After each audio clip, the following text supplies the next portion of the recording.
Okay, so here we are. We've just got back from riding the incredible new Yamaha FZ-10. What an amazing machine that is. It's essentially a comfortable R1. It's the same chassis as the R1, and it has the latest generation cross-plane 4-cylinder R1 motor in it. It does use the same R1 chassis that the Super Sport bike uses. It also uses the latest generation cross-plane motor.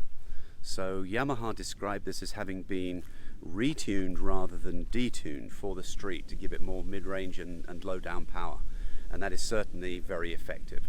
The changes include different camshafts, a slightly lower compression ratio, and of course slightly different fueling.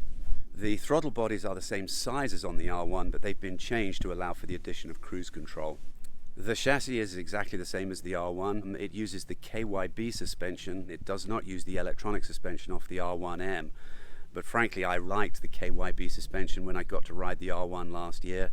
It is top level suspension and it works really, really well on the FZ-10. This is a fantastic handling bike.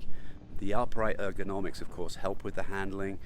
The feeling of the machine as you're seated in it rather than sitting on top of it, and that gives a really secure feeling. The upright handlebars are nicely shoulder width, so the machine is very easy to turn. It's incredibly agile.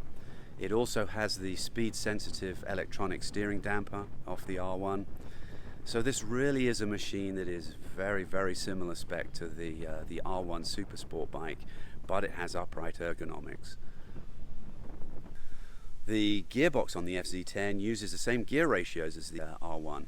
The only difference is that the final gear ratio goes up to a 43 tooth rear sprocket instead of a 41, so it's a slightly shorter gearing. Again, makes it a little bit punchier on the street. There are 3 riding modes on the electronics. They've actually changed it slightly. Standard is the sort of the default low level. It's the standard mode. The next level of aggressiveness is mode A, and the maximum level of aggressiveness is mode B. They all produce full power, but that power comes in, more snappily. It makes the bike definitely a lot more reactive the more you advance up the mode ladder.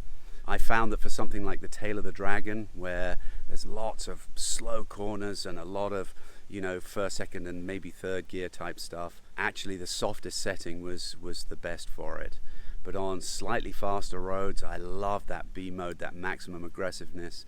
The fueling is still very smooth on the bike, and the FZ-10 really accelerates well on demand. You just snap that throttle and the thing wants to take off.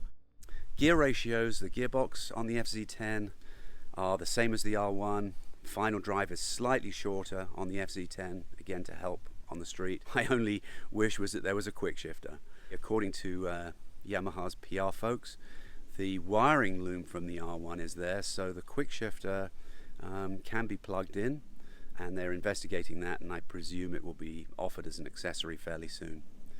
So the FZ-10 is an incredible machine. It's fast, it's agile, it's powerful. This is an amazing bike. This is an R1 with comfortable seating on it. So if you're an R1 fan and you like that low down torque of the cross-plane motor, then the FZ-10 is going to be for you. I've just ridden about a 170-mile round trip through all sorts of North Carolina and Tennessee twisties, including the infamous Tail of the Dragon. And I gotta say, I feel like I could do it all over again. This bike is comfortable, faster than heck, responsive, the brakes are exemplary, the handling is spectacular, the bike is easy and intuitive to ride. What a fantastic machine, fantastic.